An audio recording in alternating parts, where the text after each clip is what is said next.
Hello, everybody, and welcome to the Premodern Showdown Series 4. I'm Michael Hoyp. I'm joined tonight by Ryan Grodzinski. How's it going, Ryan? Hi, doing great. How are you doing? All right, we have a schedule for our last full week, I guess, of round robin play. We're going to start things off with Tom Metelsky up against Rich Shay. Our second match will be none other than Ryan. He'll be up against Christian Weisner. And then later on the night, we'll have Aaron Dix against Mike Flores, and then Brian Coel against Brian Manolakis for the last match of tonight. I'm going to pull up kind of I call it the playoff picture, where the players stand in trying to get to that top four. Because after this round robin, we're going to take the top four players and they're going to play a single elimination. So our we have three players who are comfortable, and that would be Aaron Dix. He's at 5-1. Rich Shea is at 4-2, and then Brian Cole is at 4-2. So they have all clinched the top four, but none of their seeding is quite determined yet. And then in the hunt, so like the fight for this fourth slot is going to be Tom Metelsky, Brian Manolakis, and Ryan Grodzinski. And so the interesting thing is that both Mano and Ryan are have one less played match. So they missed a match because of an unfortunate thing, this hurricane that we didn't quite plan for, kind of threw a wrench in our plans. But so we're gonna plan on playing that match on Sunday, and that is possible that it's gonna decide like who gets into that fourth slot. So a lot of things are still in contention of figuring out who's going to be where, and we should have some exciting magic tonight. I am going to move over to the bands for our current players, and we'll figure out what Tom and Rich are playing tonight. So the three decks that Tom has brought to this tournament are the Mono Blue Stifle Knot, Blue White Landstill, and Sly. His Stifle Knot deck has been banned tonight. And Rich has Sly of his own, Parfait Oath, and Blue White Tide, and his Parfait Oath has been banned. So Tom is looking at either bringing the Blue White Standstill or the Sly deck, while Rich has the option of Sly or the Blue White Tide. So they're very similar decks. I mean, the Sly lists are almost completely the same, and then the Blue White strategies are very comparable. What do you think if you're in either of these players' seats, Ryan? Do you think one matchup favors the other, or are you just kind of flipping a coin and picking a deck? Uh, I'm thinking we're probably going to see a Sly on Sly, uh, or a another mirror match. My gut tells me it's going to be Sly versus Sly, though. Okay. Yeah, I know from Rich's perspective, I think his blue white deck is a little bit less set up against the red decks. So I think that will um, mean more likely that Rich is going to want to play Sly. I don't know if that. I think Tom's probably aware of that, and maybe he's Yeah, thinking might that incentivize them. Yep. yeah, and the Sly lists are almost exactly the same. Let's jump down to the decks and figure it out. First up, we have Tom, and he will be playing the red deck, so his Sly version. Here, I guess like the first thing I kind of look at when I look at a Sly list is whether they have baubles or not. Tom has opted not to play baubles, and then the thing I next look at, I guess, usually is like the number of lava darts. And Tom has one in the main and then one in the sideboard. But other than that, I mean, I guess, and I guess Curse Scroll is kind of like the other card that kind of fluctuates in and out. And right now, Tom's at two. Um, are there any noteworthy things about Tom's list that you want to talk about, or is it? I mean, it's pretty stock Sly. Yeah, it seems very stock to me. Yeah. It's got the two scrolls, got the two vortexes, uh, mixing of the darts. It's looks pretty straightforward. Yep. Sans bubbles. So Tom will be up against another Sly deck. So Rich, so they both chose the red decks. So the differences here are the baubles. So Rich is playing the baubles. He has a few, or maybe one or two less lands because of the baubles. He does have one main deck Lava Dart, but then three in the sideboard, and I think that's really like the biggest game player in the red mirrors. There's not really many cards that give you big edges, and that's kind of the one that we have. So I think on paper, I think Rich's deck is a little bit better in the mirror because of the lava darts, but I mean, I don't think that's maybe a few percentage points. So I do like to see the red decks in action. Like I think the games go a little bit longer, and there's a lot of decision points of when and where you'll use your burn spells, and I think it's really interesting. All right, Absolutely.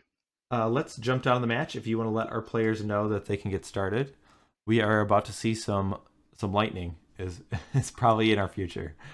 So It does appear that Rich mulled a 6. okay. Is what I'm understanding.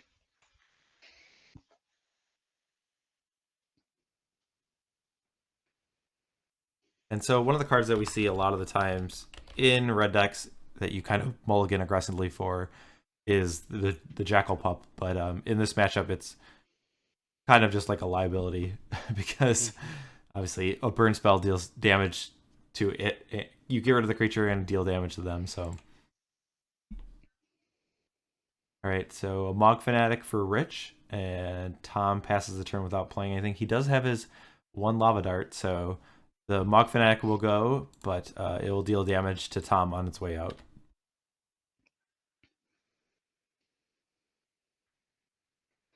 If you have to pick a deck based on the basics that they have selected, are you on Team Unglued Mountains or Team Arabian Nights Mountains?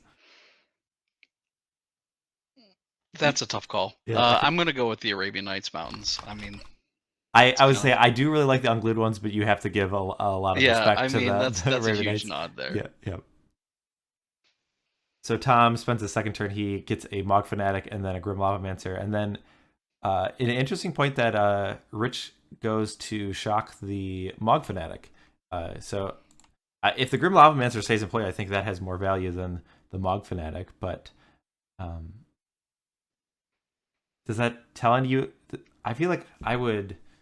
Maybe that he has a Ball Lightning in the future. Maybe that's what Rich is going to line up things for. Yeah, that's exactly Yep. what it is.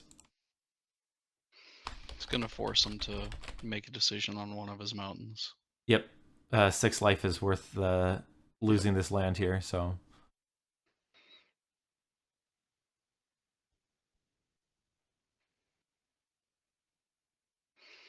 And we didn't miss our bobble trigger, so it's always a plus. yeah, that might be one of the benefits of just not playing Urza's Bubble is you don't have to ever forget.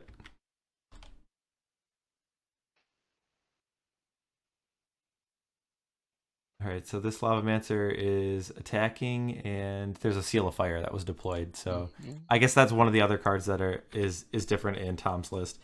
I think the biggest. He's got his lava dart too. Okay, I think the biggest difference is like maybe you're able to tap out and have a way to kill a Ball Lightning is I guess the biggest benefit with Seal of Fire. So it's going to be a whole lot of trading resources into a game of who tops deck best. Mm-hmm. So Tom hasn't found right. He hasn't found that third land because he did have to sack one. Mm-hmm. All right, so he's incinerating,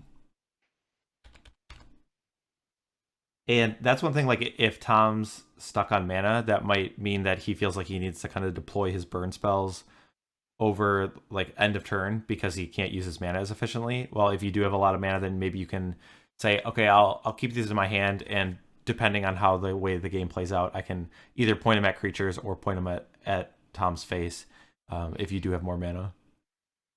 So Rich does have his ring turned on now. Okay.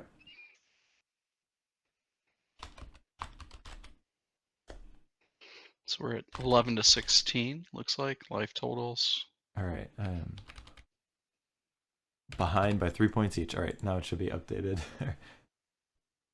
It moves quick. Yes. Yeah, the Barbarian Ring, like this is probably one of the matchups where it coming down early is the most costly, but just being able to have just a free way of dealing damage, or kind of like another added resource, because these games do become pretty attrition based because the cards kind of cancel out. So really valuable to have that online.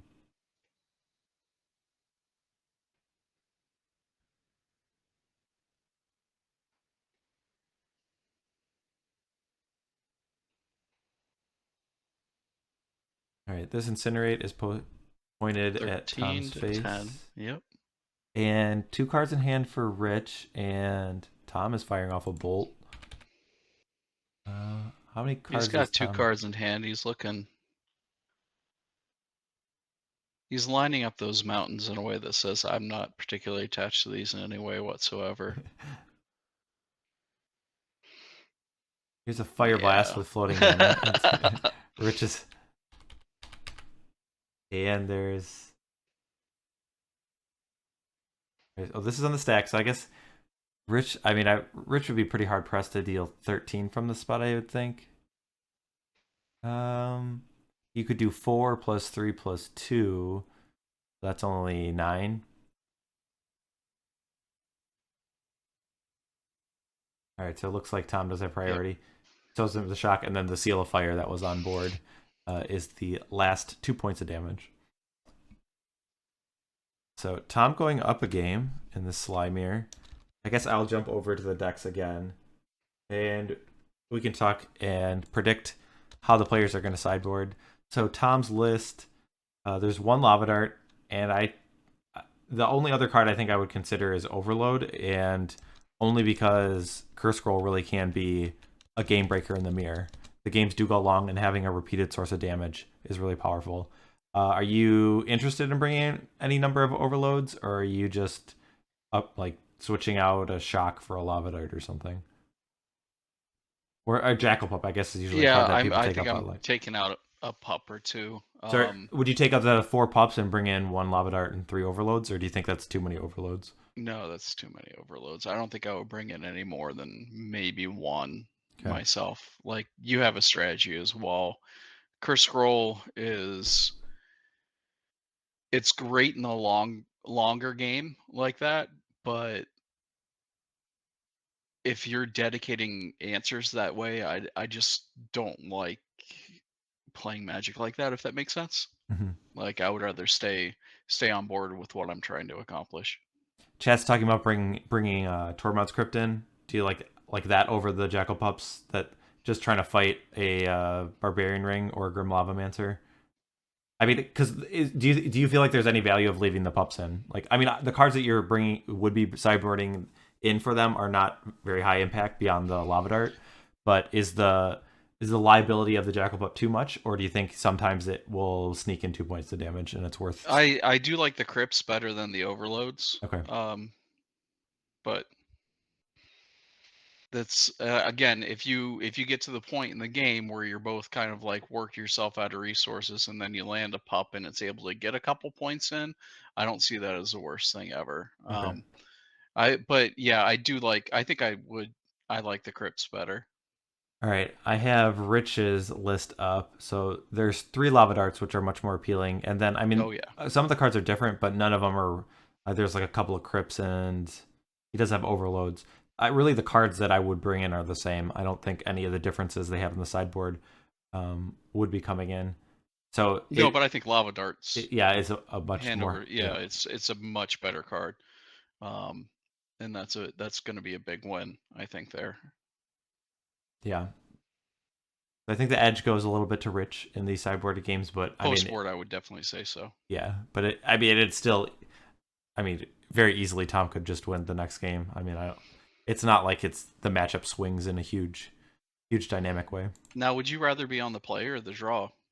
Um, that's not something I've considered too much. I mean, also like having 4 lava darts like does make being on the draw more appealing because you kind of play a reactive game and like I'm trying to think how the turn sequences come down of like that third turn of you. I guess you're probably not tapping out on 2 very much on turn 2.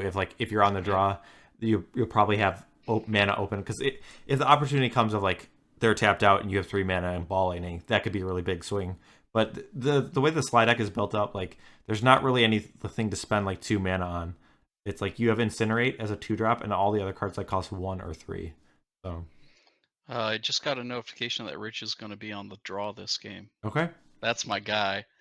That's kind of where I was getting at. I think I would like to be on the draw here as well. Should I go ahead and tell them they can start? sure.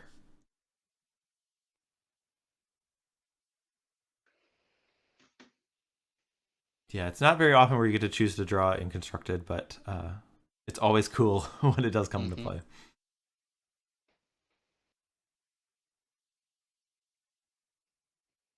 All right, so Tom is pointing a bolt at end of turn right at Rich, so maybe indicating a burn heavy hand, or he's expecting the game to be shorter and he can use his mana effectively.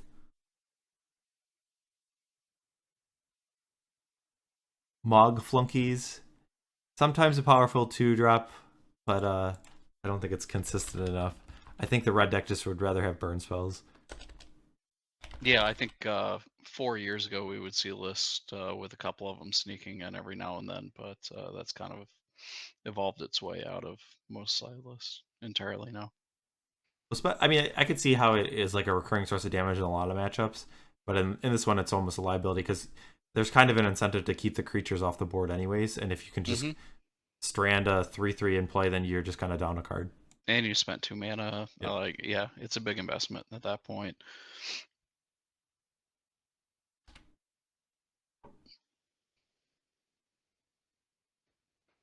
Speaking of recurring sources of damage, we got a Grim Lava Mancer. Yeah. Do we think it makes it through his upkeep? Probably not. I mean, because that's one of the cards. Like, if it's just left unchecked, like it just turns cards in the graveyard into damage, which is just otherwise that resource. It has some value in a card like Barbarian Ring, but mostly it's just a unused resource otherwise. Yeah, did draw a bolt, so Tom's thinking really hard if he wants to take the chance on running out of ball lightning here. So, I mean, let's say okay. So you have a ball lightning. I mean, Rich is gonna leave up a mana most of the time. So I'm just trying to think like how like when do you get to a spot that like when would Rarely Rich ever, fire off this shock kind of thing? I mean, I don't know. Just So use your mana as efficiently as possible, I think. yeah, I think that's a reasonable line. And here's there's like a Mog Fanatic can play, and that would and that's a card that would be like really awkward against a Ball Lightning because it's like you don't really want to use a burn spell on a Monk Fanatic. Sometimes you do, but and that is a very good answer to the Ball Lightning that would be in play. So I mean, in exchange is He probably really doesn't want that. oh he was he gonna Lava Dart the. He's thinking about I mean, it. I guess there's you don't have to do it like right now. Like you might as well untap and use your mana. Yep.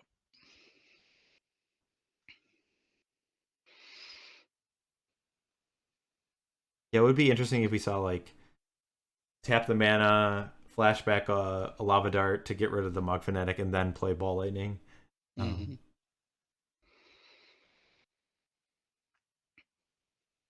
Right, he does have a fourth land. See, and now Rich has a threat on board. Yeah, he's at 13 life, but he's got 4 cards in hand to Tom's 2. And probably about $1,200 more worth of lands in play. Interesting that Tom is using, or like he's just running out this, like he's basically saying this Lavamancer, I'm giving you the option to. Yeah, he's definitely Mog Fanatic. he's got another ball lightning for sure. Okay, so would you block here? I mean, Yeah. yeah, I mean, he ran it out. Like that's yeah, what he like wants to do. interesting. Well, because Wow. I don't. All right, that's very interesting. Yeah, I think I would have blocked there because there's no way this is like he's gonna get to untap with that Yeah, active no, Lava he's not Mancer, going to right? let him give him the free damage. And if you valued the Lava Mancer, then I think it would have been a reasonable line to use the Lava Dart in the graveyard to get rid of the Mog And then run Fanatic it out. before. Right. But Mm-hmm. yeah, I think if you don't take that line, then I think I would have blocked. But Rich hasn't like used the Mog Fanatic, so Rich has a lot of cards in his hand. He's thinking about what he wants to do here. He's okay, got options. all right. This guy. I guess that option could be using a card like Shock or Bolt on the Lava Yeah. Mancer rather than using the Mog Fanatic. Or one of the 8 lava darts that are now in his deck.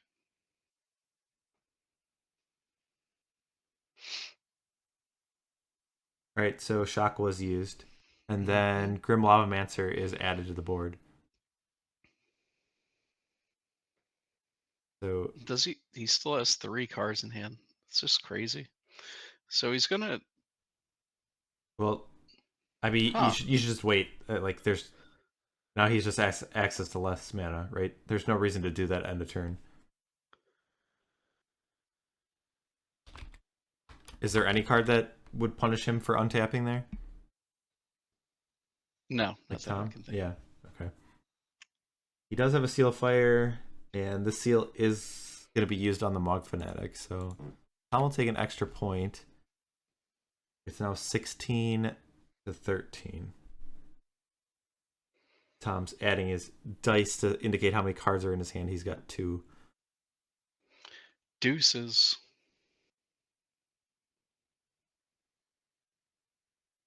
So this is kind of the point of the game where like a card like Curse Scroll just kind of changes everything. But It's also the point of the game where it's like, man, I'm really glad I was on the draw this game. yeah, I mean, given the state we're at, or like how many turns we're in, Not long for this world, this ball lightning. the players are at a relatively high life total. Yeah, Mm-hmm. there's still a Lava Dart in the graveyard, right? For Rich, or is there not? Did he use a lava dart this game? I thought they I both don't did, think he but maybe did. maybe I'm wrong. Okay, Incinerate was used on the Ball Lightning, so. And then he does have a Bloodstained Mire, so both players have a decent amount of mana. Rich has maybe a few more lands that he would prefer. Tom is going to fire off an Incinerate at end of turn. I don't know if I would be that hasty about using that burn spell at the end of turn there. Oh, he's got. Okay, Yeah. that makes more sense then. All right. So this is a card that's going to end the game one way or another. Sulfuric Vortex.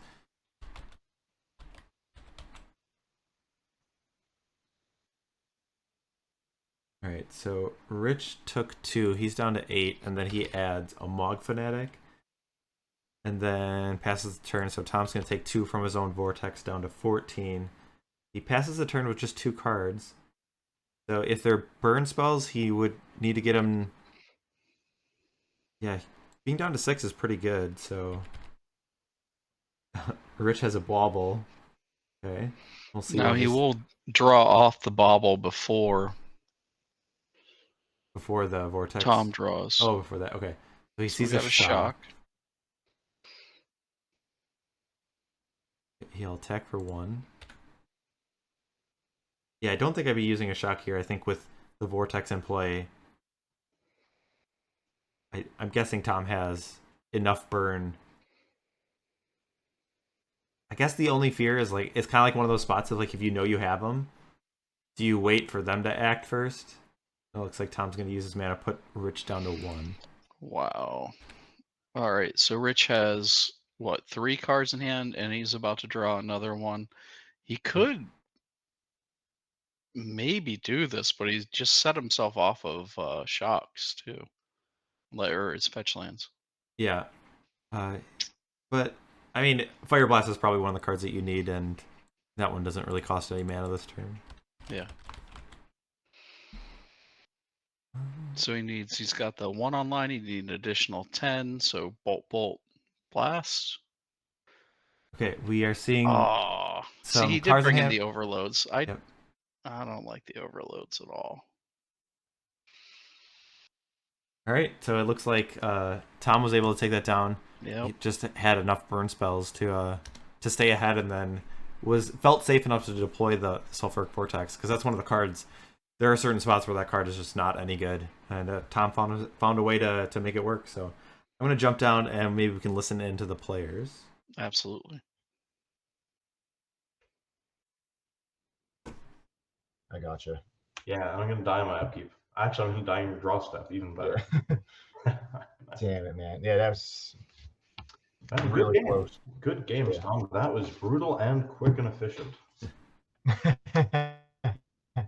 Oh, we kind of, it was, I guess it's like a little uninteresting, but I don't know. The game 2 was actually interesting. Yeah, I mean it's the Sly mirror, It's what I signed up for by picking Sly as a deck. Yeah. No, I mean, same here. It happens. Definitely. I guess we can unmute them now. Ooh.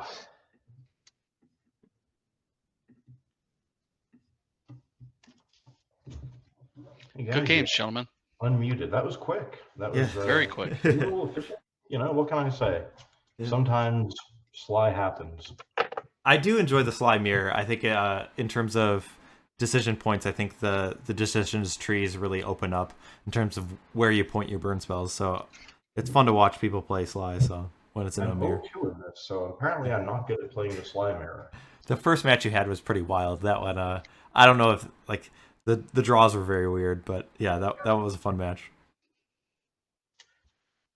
I mean, Rich flooded a little bit that game. I mean, he had like 3 other spells with the Barbarian Ring, but 5 lands versus me. I mean, I think I drew 5 also, but I don't know. It was interesting. It was the only second time I played a Sly Mirror. Okay. Yeah, it's a very strange match. You know, we both boarded in Tormod scripts because that's how good our decks are at this. It gets rid of, it hurts your opponent's Lavamancer and Ring, but it fuels yours also, which is really interesting. I thought I might have an edge because I have the extra lava darts, but you drew your lava dart before I did, which was huge. I had to throw my Incinerate at your ball lightning, and you know, that was really good. Lava dart. I mean, lava dart is an amazing card, and it's so good in so many matchups. Even when sitting in the graveyard, like you can't run the ball lightning into like it's just right. You turned my ball lightning game 1 into a stone rain, but what am I gonna do, right? I can't like not play ball lightning, so I don't really have a better mode for it than stone rain mode. Yeah, I think my game 2 I held one of my ball lightnings, like I just passed, but then I realized like I just can't like keep holding it in my hand, like it's never gonna be, I don't know, like it's never gonna be active, I guess. So like right. But then I was like, but I guess it fogs. It gains me 3 life, so or whatever. Right, yeah. If I throw an Incinerate, it gains you 3 life. If I throw a Lava Dart at it, so this is, you know, Lava Dart kills everything in both of our decks, and it also kills the next thing as well. So it's actually, and it converts a land into a removal spell. So it's, you know, you're much safer with it sitting in your graveyard. I mean, it just does so much. Rich was going to call a judge on me. I floated my mountains and said that float to blue. That was Just, great. I was like, oh, whoops. Been casting Gush a little bit too much. Yeah, that tells like, you how good blue is. Imagine having your Fire Blast equivalent put the 2 cards back in your hand. Not even Right? Could you imagine returning the 2 mountains to your hand and then actually casting Gush? Yeah. So good. So good. Yeah. Fire Blast return 2 mountains to my hand.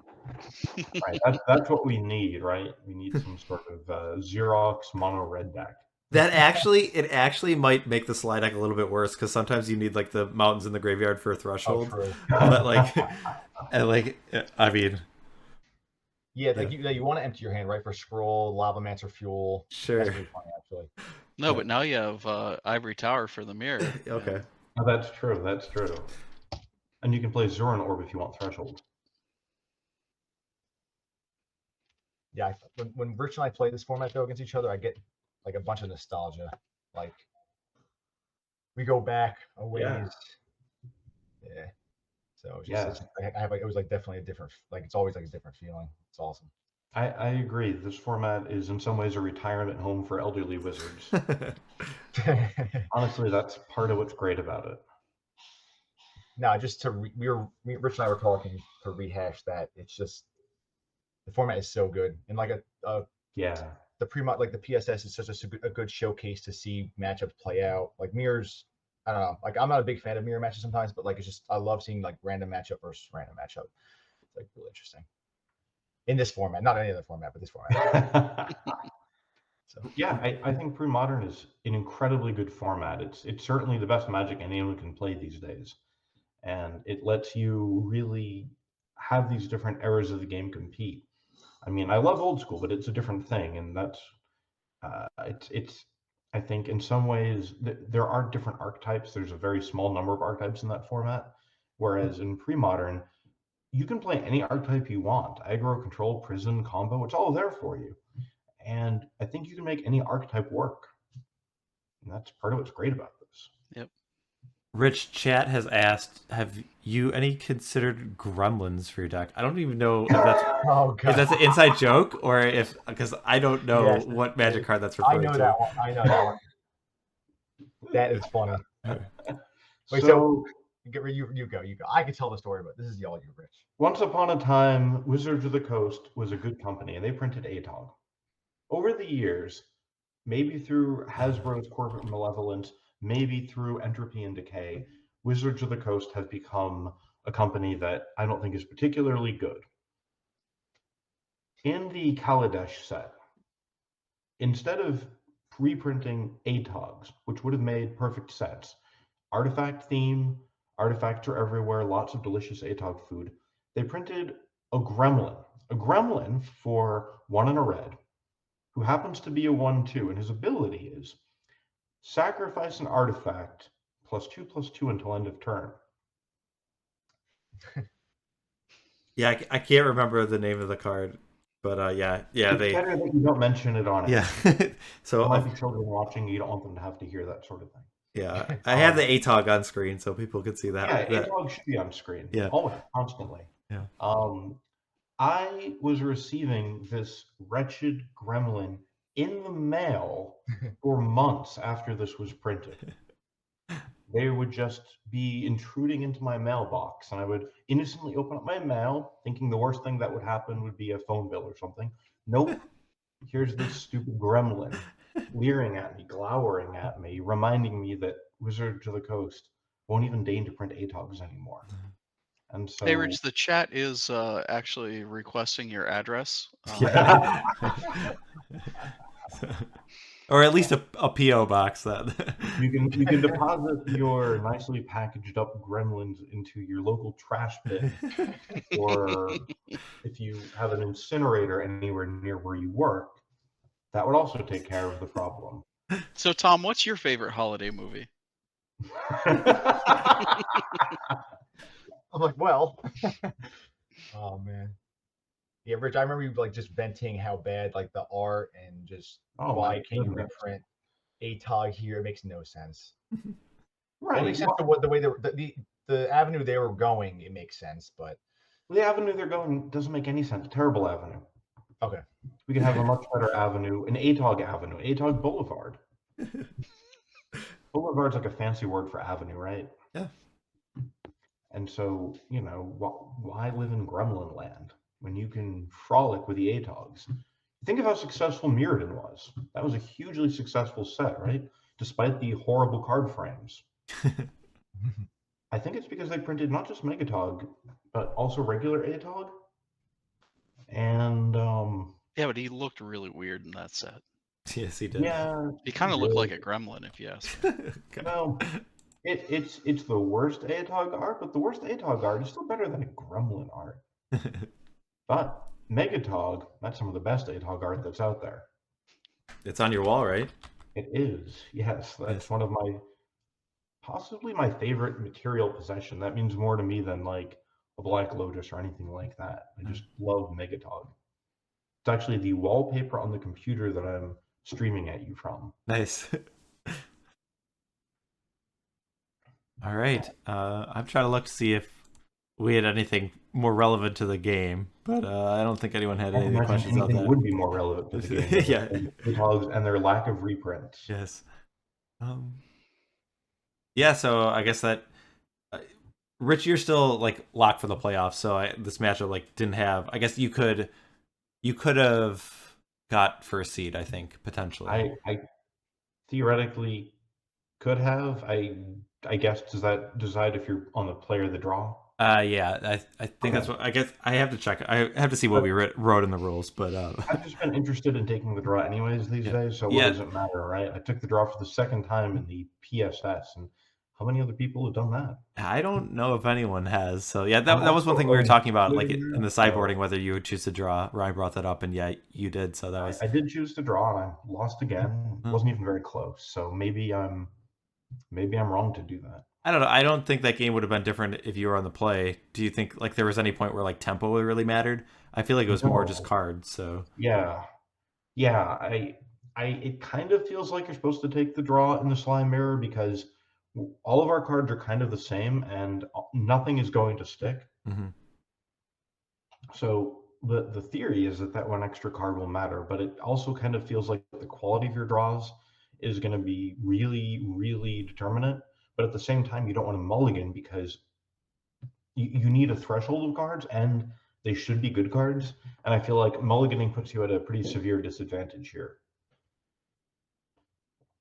So I don't know, it's tough. I'm just going to check with the other players to see if they're able to start a little bit early. Sounds good, guys. Well, have a great rest of the I'm night. able to. Tom, fantastic to play you as always. It's great to reminisce about the good old days. Great I'm games, glad guys. that we can continue to have the good new days in pre-modern. All right. Absolutely. Thanks, Rich. Yep. So, all right. Thank you, players. We'll let you go. So let's go back to our schedule real quick. So, Ryan, you're going to move from the booth down to the hot seat. You're going to be up against Christian Feisner, and so you're fighting for your life because you've got a chance still to get that fourth spot. So That's what I'm being told. yep. So good luck to you. We'll see how things go, and we will be right back as we get things set up for our second match of the night. So don't go anywhere. We'll have our second round coming up soon.